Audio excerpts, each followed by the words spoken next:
UP विधानसभा सचिवालय ARO का जो पेपर हुआ 24 जनवरी का उसका। तो चलिए देख लेते हैं कि हिंदी के किस तरीके के क्वेश्चन पूछे गए थे। तो थोड़ा सा इसका मॉडरेट आप कह सकते हैं, इजी टू मॉडरेट पेपर इसको कह सकते हैं। तो गाइस यहाँ पर मैंने ऑलरेडी इसका जो जीके का पोर्शन था 50 क्वेश्चन का, वो मैंने वीडियो बना दिया है, तो आप उसको देख सकते हैं या फिर डिस्क्रिप्शन में लिंक है, वहाँ से जाकर देख सकते हैं। तो हिंदी के आंसर के लिए चलिए चालू कर लेते हैं। तो दोस्तों सबसे पहला क्वेश्चन पूछा गया था 51 का निम्नलिखित में वेष्टि शब्द का विलोम कौन सा होगा। आसान क्वेश्चन थे, तो वेष्टि शब्द का विलोम होता है समष्टि। नेक्स्ट क्वेश्चन पूछा गया था क्वेश्चन नंबर 52, जिसमें पूछा गया था निम्नलिखित में से चंद्र का पर्यायवाची कौन सा होता है। तो गाइस यहाँ पे चंद्र का जो पर्यायवाची है वो हो जाएगा इसका राइट आंसर ए, यानी कि मयंक। नेक्स्ट क्वेश्चन पूछा गया है क्वेश्चन नंबर 53, इसमें पूछा गया था कि विशेषण की दृष्टि से निम्नलिखित में से कौन सा वाक्य अशुद्ध है। तो यहाँ पे देखिए पहला था इस वर्ष अधिक वर्षा के कारण फसल नष्ट हो गई, और यहाँ पर दूसरा है भगवान बुरे लोगों को बुरी कुदृष्टि से बचाए, वे अपना भावी जीवन यहीं बिताएंगे, अधिकांश लोगों का यही विचार है। तो गाइस इसका जो राइट आंसर हो जाएगा वो हो जाएगा बी, क्योंकि यहाँ पे देखिए बुरे लोगों की बात करी जा रही है, तो इसमें बुरी जो है ये थोड़ा सा अजीब लगता है, तो इसकी वजह से इसका राइट आंसर हो जाएगा बी। क्वेश्चन नंबर यहाँ पे 54 की बात करते हैं, तो इसमें बोला गया था कि यहाँ पर अनुगामी शब्द के लिए कौन सा वाक्यांश जो है प्रयुक्त होगा। तो अनुसरण करने वाले को अनुगामी कहा जाता है। देखिए जो कोई अनुसरण करता है उसको अनुगामी कहा जाता है, तो इसका राइट आंसर हो जाएगा ए वाला। क्वेश्चन नंबर यहाँ पे 55 पूछा गया था, तो इसमें पूछा गया था मेह शब्द का तत्सम है। तत्सम तद्भव से बहुत सारे क्वेश्चन बनते हैं और आप लोग इसमें कंफ्यूज भी होते हैं। तो गाइस यहाँ पर जो मेघ का राइट आंसर हो जाएगा यहाँ पर ये मेह। नेक्स्ट क्वेश्चन देख लेते हैं क्वेश्चन नंबर 56, जो पूछा गया था कि सार्वजनिक शब्द के लिए कौन सा वाक्यांश उपयुक्त होगा। तो गाइस जो सार्वजनिक शब्द के लिए यहाँ पे देखिए ऑप्शन बी देख लेते हैं, तो इसमें सर्वसाधारण से संबंधित, यानी कि जो सभी के लिए है उसी से सार्वजनिक कहते हैं, तो राइट आंसर हो जाएगा बी। नेक्स्ट क्वेश्चन पूछा गया था क्वेश्चन नंबर 57, जिसमें पूछा गया था निम्न में से कौन सा शब्द तद्भव शब्द है। तो गाइस यहाँ पे तद्भव जो है ये हाथ, यहाँ पर इसका तद्भव है, क्योंकि इसका जो तत्सम देखते हैं तो हस्त होता है, तो 57 का आंसर डी सही हो जाएगा।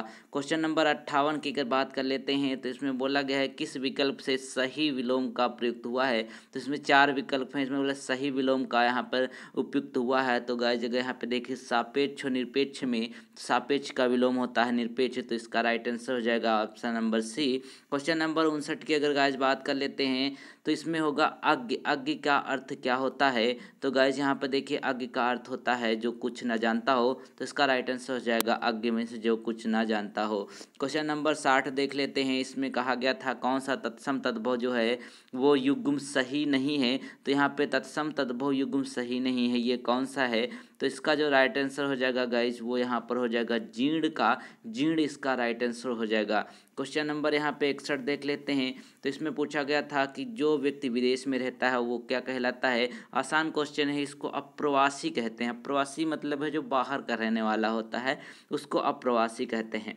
क्वेश्चन नंबर यहाँ पे 62 की बात कर लेते हैं, तो इसमें गंगा के पर्यायवाची पूछे गए थे। तो आपको अच्छे से पता है कि यहाँ पे सुरसरी, मंदाकिनी, त्रिपतगा ये सब गंगा के पर्यायवाची हैं। ऑप्शन बी यहाँ पे बिल्कुल सही हो जाएगा। क्वेश्चन नंबर यहाँ पे 63 देख लेते हैं, तो जो पहले जन्मा हो उसको क्या कहते हैं। तो देखिए जो आपसे पहले जन्मा है उसको आप अग्रज कहते हैं कि नहीं कहते हैं। तो यहाँ पे इसका राइट आंसर हो जाएगा अग्रज। अग्रज इसका राइट आंसर हो जाएगा। तो यहाँ पे अगर यहाँ पे 64 की बात कर लेते हैं प्रश्न संख्या, तो इसमें पूछा गया था कि वरदान शब्द का विलोम क्या होगा। तो गाइस यहाँ देखिए वरदान जो होता है उसको अभिशाप कह सकते हैं। ऑलरेडी यहाँ विलोम शब्द इसका अभिशाप हो जाएगा। क्वेश्चन नंबर यहाँ पे 65 की अगर बात कर लेते हैं, तो इसमें कहा गया कि यहाँ पर पत्थर शब्द का आपको पर्यायवाची कौन सा नहीं है। देखिए पाहन होता है, प्रस्तर होता है, पाषाण होता है, इसका राइट आंसर हो जाएगा पर्ण। पर्ण यहाँ पे राइट आंसर हो जाएगा क्योंकि ये पर्यायवाची नहीं होता है। क्वेश्चन नंबर 66 की बात कर लेते हैं। क्वेश्चन नंबर अतिथि के लिए यहाँ पर विलोम शब्द पूछा गया था। तो यहाँ पे देखिए अतिथि का विलोम शब्द होता है यहाँ पर आतिथेय, ठीक है, तो इसका राइट आंसर हो जाएगा ए। क्वेश्चन नंबर यहाँ पे 67 की बात कर लेते हैं गाइस, तो यहाँ पे पूछा गया था वर्तनी की दृष्टि से अशुद्ध शब्द कौन सा है इसमें। तो तिथि यहाँ पर सही लिखा है, परिवार सही लिखा है, नीति सही लिखा है, पूर्ति इसका राइट आंसर हो जाएगा answer number D. Question number यहाँ पे अगर 68 देख लेते हैं गाइस, तो यहाँ पे हो जाएगा निम्नलिखित में से तरुण शब्द का विलोम क्या है। तो गाइस यहाँ पे तरुण शब्द का विलोम जो है वो देख लेते हैं, तो आंसर नंबर बी हो जाएगा, यानी कि वृद्ध जो है वो यहाँ पे तरुण का राइट आंसर हो जाएगा। जाएगा। क्वेश्चन नंबर यहाँ पे 69 की अगर बात कर लेते हैं, निम्नलिखित में से वर्तनी की दृष्टि से शुद्ध शब्द कौन सा है। तो गाइज यहाँ पर देखिए शुद्ध शब्द जो है इसमें आगामी आपको साफ साफ पता चल रहा होगा। आशीर्वाद भी गलत लिखा हुआ, अंतरिक्ष भी गलत लिखा हुआ, आहार भी गलत लिखा हुआ, आंसर हो जाएगा इसका ए। क्वेश्चन नंबर 70 देख लेते हैं गाइज। यहाँ पे बोला गया था कि निम्नलिखित तत्सम शब्द का चयन करें। तो यहाँ पे तत्सम शब्द जो है वो है उपालंब, यहाँ पे इसका राइट आंसर हो जाएगा 70 का सी। क्वेश्चन नंबर यहाँ पे 71 देख लेते हैं। तो इसमें पूछा गया था कौन सा शब्द इसमें जो है वो अशुद्ध है, कौन सा वाक्य शुद्ध है। तो यहाँ पर अगर थोड़ा सा नज़र डालते हैं तो देखिए उन्होंने बोला कि पिताजी ने मुझसे कहा, सही है। और यहाँ पे वे डॉक्टर हैं, ये भी सही है। वह शहर से सामान लाकर बेचता है, ये भी सही है। तो यहाँ पे जो गलत हो जाएगा ये हो जाएगा कि मीरा एक प्रसिद्ध कवित्री थी, ना कि कवि थे। तो यहाँ पे इसका राइट आंसर हो जाएगा सी। क्वेश्चन नंबर यहाँ पे 72 की बात कर लेते हैं गाइस। तो इसमें बोला था कि निम्नलिखित में से वर्तनी की दृष्टि से अशुद्ध शब्द कौन सा है। तो गाइस यहाँ पर देखिए वर्तनी की दृष्टि से अशुद्ध शब्द की अगर बात कर लेते हैं तो यहाँ पे देखिए जो भगवान है वो यहाँ पर गलत लिखा हुआ है, तो इसका राइट आंसर हो जाएगा ए। क्वेश्चन नंबर यहाँ पे अगर बात कर लेते हैं क्वेश्चन नंबर 73 की, तो इसमें पूछा था कदली शब्द का तद्भव कौन सा होता है। तो आसान क्वेश्चन है, केला जो होता है वो कदली शब्द का तद्भव होता है। नेक्स्ट क्वेश्चन नंबर 74 पूछा गया था। तो इसमें पूछा था कि निम्नलिखित में से वर्तनी की दृष्टि से शुद्ध शब्द कौन सा है। तो गाइज यहाँ पर देखिए वर्तनी की दृष्टि से शुद्ध शब्द आपको यहाँ पर देखने को मिल रहा है कि समर्पण जो है बिल्कुल सही लिखा हुआ है। यहाँ पर सम्मान गलत है, समीक्षा गलत है, सांसारिक गलत है। तो इसका जो राइट आंसर हो जाए ए हो जाएगा। क्वेश्चन नंबर 75 की बात कर लेते हैं। तो अतिवृष्टि का शब्द विलोम पूछा है, तो इसका अनावृष्टि हो जाएगा। तो बहुत आसान क्वेश्चन है। क्वेश्चन नंबर यहाँ पे 76 देख लेते हैं गाइस। तो इसमें बोला था कि नौका का पर्यायवाची है। तो नौका का पर्यायवाची कौन सा हो जाएगा। तो नौका का तरड़ी यहाँ पर बिल्कुल सही हो जाएगा। नेक्स्ट क्वेश्चन पूछा गया था क्वेश्चन नंबर 77 में, उसमें कहा गया था कि खल का विलोम शब्द क्या है। तो गाइज यहाँ पे खल का जो विलोम शब्द है वो देख लेते हैं। तो अगर अब इस पे नज़र डालते हैं तो सज्जन जो हो जाएगा वो राइट आंसर हो जाएगा, क्योंकि सज्जन यहाँ पर राइट आंसर है खल का। क्वेश्चन नंबर यहाँ पे 78 देख लेते हैं। तो पूछा गया था कि निम्नलिखित में से कौन सा शब्द प्रकाश का पर्यायवाची नहीं है। तो यहाँ पर अगर देखिए ज्योति, नंदिनी, दीप्ति, ये तीनों के तीनों हैं, तो इसका राइट आंसर हो जाएगा ए वाला, यानी कि प्रभा। नेक्स्ट क्वेश्चन देख लेते हैं क्वेश्चन नंबर 79 जो पूछा गया था, निम्नलिखित में से तत्सम तद्भव शब्दों का सही युग्म नहीं है। तो गाइस यहाँ पे तत्सम तद्भव का जो सही युग्म कौन सा नहीं है, ऑप्शन डी पे अगर नजर डालते हैं, हरिद्रा का मतलब होता है हल्दी। तो यहाँ पे इसका राइट आंसर हो जाएगा हरिद्रा, यही गलत है। क्वेश्चन नंबर 80 देख लेते हैं गाइस। तो इसमें पूछा गया था कि यहाँ पर जो है आपके लिए 80 में वर्तनी की दृष्टि से शुद्ध शब्द कौन सा है। तो यहाँ पर देखिए परिश्रम गलत है, पड़ोसी गलत है, ये भी गलत है। तो इसका राइट आंसर हो जाएगा परिषद, यहाँ पर बिल्कुल सही लिखा हुआ है। क्वेश्चन नंबर 81 देख लेते हैं। तो इन्होंने बोला कि यहाँ पे कट, श्रोण निम्नलिखित में से किस अंग के पर्यायवाची हैं। तो इस पर कमर इसका राइट आंसर हो जाएगा, क्योंकि कमर के पर्यायवाची हैं यहाँ पर ये कट और श्रोण। क्वेश्चन नंबर यहाँ पे 82 देख लेते हैं गाइस। तो यहाँ पे बोला गया कि इसमें कौन सा एक शुद्ध वाक्य है। कितना गठित शरीर है, राजा दशरथ के 4 पुत्र 1 पुत्री थे, इसमें लिखा है मैंने गुरु का दर्शन किया, ये भी गलत है। तो इसका राइट आंसर हो जाएगा यहाँ पर टेलीविजन का आविष्कार किसने किया। नेक्स्ट क्वेश्चन पूछा गया था क्वेश्चन नंबर 83 में। तो इसमें कहा गया था कौन सा तद्भव तत्सम युक्त जो है अनुपयुक्त है। तो यहाँ पे देखिए जो तद्भव तत्सम का अनुपयुक्त है वो हो जाएगा दिया सलाई। तो दिया सलाई माचिस, यही गलत है यहाँ पे। क्वेश्चन नंबर यहाँ पे 84 देख लेते हैं। तो आदि से अंत तक के लिए निम्नलिखित में से कौन सा शब्द उपयुक्त होता है। तो आद्योपांत जो है वो इसका राइट आंसर हो जाएगा, यहाँ पर इसका राइट आंसर है आद्योपांत। क्वेश्चन नंबर यहाँ पे 85 देख लेते हैं गाइज। तो यहाँ पे बोला गया कि शेर का पर्यायवाची नहीं है। तो मृगराज होता है, शार्दुल होता है, नाहर होता है। तो इसका राइट आंसर हो जाएगा यहाँ पर हस्ती, हस्ती यहाँ पर इसका राइट आंसर है। नेक्स्ट क्वेश्चन पूछा गया था क्वेश्चन नंबर 86 में, कौन सा युग्म जो है सही विलोम शब्द का प्रयोग नहीं हुआ है। तो यहाँ पे देखिए इच्छा अनिच्छा आपको साफ दिख रहा है, यही इसका राइट आंसर नहीं होगा गाइस, माफ कीजिएगा। यहाँ पे जय विजय होगा, क्योंकि यहाँ पे जय का पराजय होता है, और यहाँ पे यही राइट आंसर होगा क्वेश्चन नंबर डी 86 का। क्वेश्चन नंबर यहाँ पे 87 है, दोस्तों में कंफ्यूज हो गया क्योंकि इन्होंने इस पे लगा रखा है, लेकिन इसका राइट आंसर डी होगा। क्वेश्चन नंबर 87 की अगर बात कर लेते हैं, निम्नलिखित में से तत्सम शब्द है। तो तत्सम शब्द इसमें से कौन सा है। तो गोइस यहाँ पे साफ साफ दिख रहा है व्याघ्र, जो इसका राइट आंसर हो जाएगा।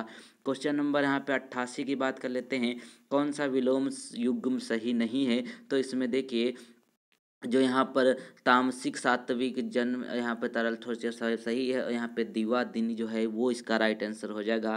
क्वेश्चन नंबर यहाँ पे दुर्लंघ की बात करते हैं तो गाइज यहाँ पे देखिए दुर्लंघ का मतलब क्या होता है। गाइज ये देखिए थोड़ा सा कन्फ्यूजन है कि इसमें यहाँ पे लिखा क्या हुआ है, दुर्लभ है कि दुर्लंघ है, लेकिन यहाँ पर आपके हिसाब से क्या आंसर होना चाहिए ये आप जरूर बताइएगा। यही क्वेश्चन में समझ में नहीं आया तो आप इसका आंसर बता सकते हैं। क्वेश्चन नंबर 90 की बात कर लेते हैं तो इसमें बोला कि सभी शब्द शुद्ध हैं, तो पहले ही आपको दिख रहा है कि दुसाध, त्रैमासिक, तिलांजलि, द्वंद्व ये यहाँ पर शुद्ध है। बाकी सब में अगर देखते हैं, नज़र डालते हैं तो वो गलत हैं। क्वेश्चन नंबर 91 की बात करते हैं तो इसमें कहा गया कि 91 में कौन सा शब्द बिजली का पर्यायवाची नहीं है। तो यहाँ पे देखिए चपला होता है, सौदामिनी होता है, तड़ित होता है, तो श्लाघा जो है इसका राइट आंसर हो जाएगा। श्लाघा यहाँ पर इसका राइट आंसर है। क्वेश्चन नंबर 92 पूछा गया किस विकल्प में तत्सम शब्द का तद्भव नहीं है। तो गाइज यहाँ पे देखिए तत्सम शब्द का तद्भव नहीं है, इसको क्या कहते हैं, तो ये हो जाएगा यहाँ पर रागी, रागी रानी इसका राइट आंसर हो जाएगा। क्वेश्चन नंबर यहाँ पे 93 की बात कर लेते हैं तो इसमें कहा गया कि ईश्वर शब्द का पर्यायवाची शब्द नहीं है। परमात्मा, प्रभु, जगदीश ये तीनों होते हैं। देवराज यहाँ पर इसका राइट आंसर हो जाएगा क्योंकि देवराज इसका शब्द नहीं है। क्वेश्चन नंबर 94 में पूछा गया था कि यहाँ पे एक पूछा गया इसमें कौन सा शब्द सही नहीं लिखा गया है। तो जिसे रोका ना जा सके सही है, जो क्षमा करने योग्य हो क्षम्य सही है, जिसे प्रकृति गहरा लगाव हो विरक्त सही है, जो शब्दों में व्यक्त ना किया जा सके वह अनिर्वचनीय यही गलत है। तो इसका राइट आंसर हो जाएगा ए वाला। क्वेश्चन नंबर यहाँ पे 95 की बात कर लेते हैं तो यहाँ पे देखिए इन्होंने थोड़ा सा इसको आप सोचेंगे थोड़ा अच्छे से तब आपके क्वेश्चन समझ में आएगा, वरना इसको आपको चारों इसमें सही लगेंगे। तो यहाँ पे अशुद्ध पूछा गया है, आपके प्रश्न का समाधान मेरे पास है, सही लग रहा है। वह प्रातःकाल टहलता है, ये भी सही लग रहा है। देश में अराजकता बढ़ गई, ये भी सही लग रहा है। और इसमें एक क्वेश्चन यहाँ पे देखिए ये वाला जो दिया हुआ आंसर, इसमें प्रत्येक बच्चे को 4 केले दे दो ये बोला गया है। तो यहाँ पे इसमें थोड़ा सा हमको डाउट लग रहा है और यही इसका राइट आंसर होना चाहिए। आप क्या कहते हैं इसके बारे में ये आप जरूर बताइएगा, क्योंकि प्रत्येक बच्चे की बात करी जा रही है, उसमें 4 केले भी डिस्ट्रीब्यूट करने को कह रहा है। ये चीज़ें यहाँ पर आपको देखने को मिल सकती हैं। क्वेश्चन नंबर 96 की अगर बात कर लेते हैं तो गृह का पर्यायवाची नहीं है, तो भवन होता है, आलय होता है, निकेतन होता है, भद्रा यहाँ पर नहीं होता है, भद्रा इसका राइट आंसर हो जाएगा। क्वेश्चन नंबर यहाँ पे 97 देख लेते हैं गाइस। तो 97 में बोला गया कि भंवरों का तत्सम है, तो भंवरों का तत्सम कौन सा है, भ्रमर है, जो इसका राइट आंसर हो जाएगा। नेक्स्ट क्वेश्चन देख लेते हैं। क्वेश्चन नंबर यहाँ पे 98 में पूछा गया कौन सा वाक्य अशुद्ध है। तो इसमें देखिए गेंद का आकार गोल है, वह आम खा रहा है। इस पुस्तक में 10 अध्याय हैं, तो आप इसको देखें तो अध्याय आपको पहले ही गलत मिल रहा है, तो इसका आंसर बी हो जाएगा। क्वेश्चन नंबर यहाँ पे 99 की बात कर लेते हैं तो इसमें हो जाएगा आपको कि इसमें बोला है कौन सा विलोम शब्द नहीं है। तो यहाँ पे देखिए ये सब सही है। यहाँ पे निर्माण और रचना दोनों का मतलब सेम बनना है, तो विलोम नहीं है, क्योंकि निर्माण का विध्वंस या फिर यहाँ पे विनाश हो सकता है। इसका राइट आंसर हो जाएगा सी। क्वेश्चन नंबर 100 की बात कर लेते हैं तो पूछा कौन सा वाक्यांश के लिए सही शब्द प्रयोग हुआ है। तो यहाँ पे अगर देखें तो पहला जो है ये भी गलत है, दूसरा भी गलत है, तीसरा भी गलत है, तो इसका राइट आंसर जो है बी, क्योंकि इसमें बोला है शक्ति की उपासक करने वाले को क्या कहते हैं, वो कहते हैं शाक्त। तो गाइज ये हमने हिंदी का भी क्वेश्चन पेपर आपको हमने करा दिया है। तो दोस्तों इस वीडियो को लाइक भी कर दें और चैनल को सब्सक्राइब भी कर दें, लोगों के पास शेयर भी कर दें, क्योंकि आपको पूरी आंसर की मिल गई होगी। आप अपना स्कोर जो है नीचे कमेंट करके बता सकते हैं कितने आपने यहाँ पर सही किए हैं। उम्मीद करते हैं आपको वीडियो पसंद आया होगा। वीडियो पसंद आया तो इसको आप लाइक करें। मिलते हैं नए वीडियो में, तब तक के लिए थैंक यू सो मच।